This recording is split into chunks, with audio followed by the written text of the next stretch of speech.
All right, hey guys, Mr. Becerra here.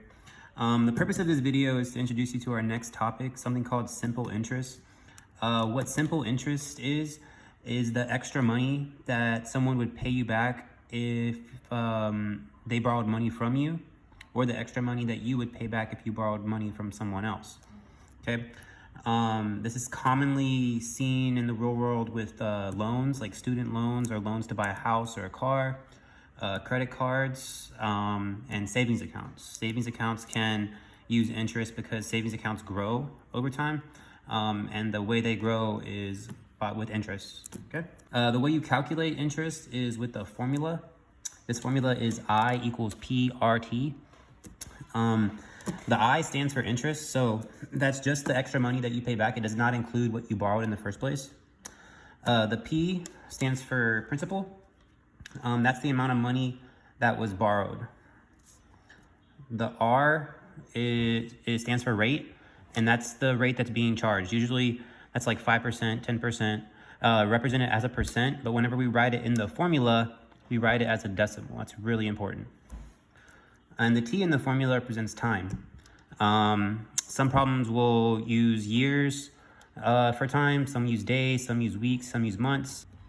Okay, so in this first example, we're given the principal, the rate, and the time, and we're asked to find the amount of the interest and the balance, and that's going to be the total amount that we end up paying back for this problem. So the way I always start these problems out is by writing down the formula.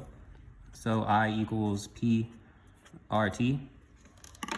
I'll change the P to whatever the principal was. In this case, it's $650.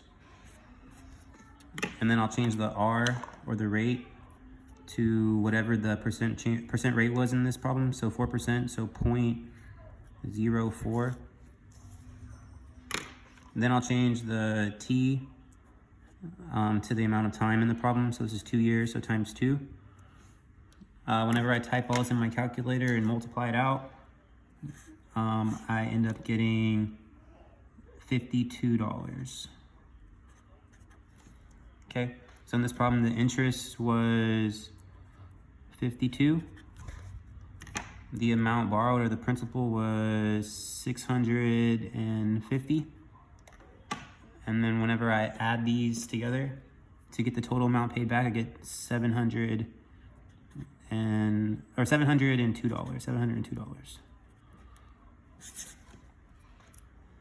Okay, in this next example, same process. I always start off with writing the formula down. So I equals PRT. Our principal in this problem is $900.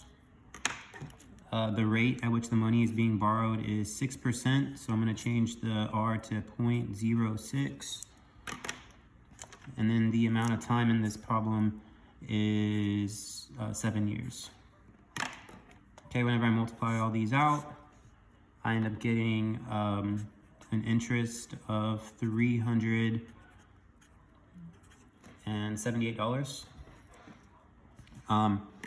The next step is to get the principal, so $900, and then add the interest back to it, plus $378. So in this problem, the borrower has to pay $1,278 back total. So they started off with 900 and end up paying 1,278. All right, so what I want you to do next is read the following problem, try it on your own, and press pause on the video, come back and see if you solved it right.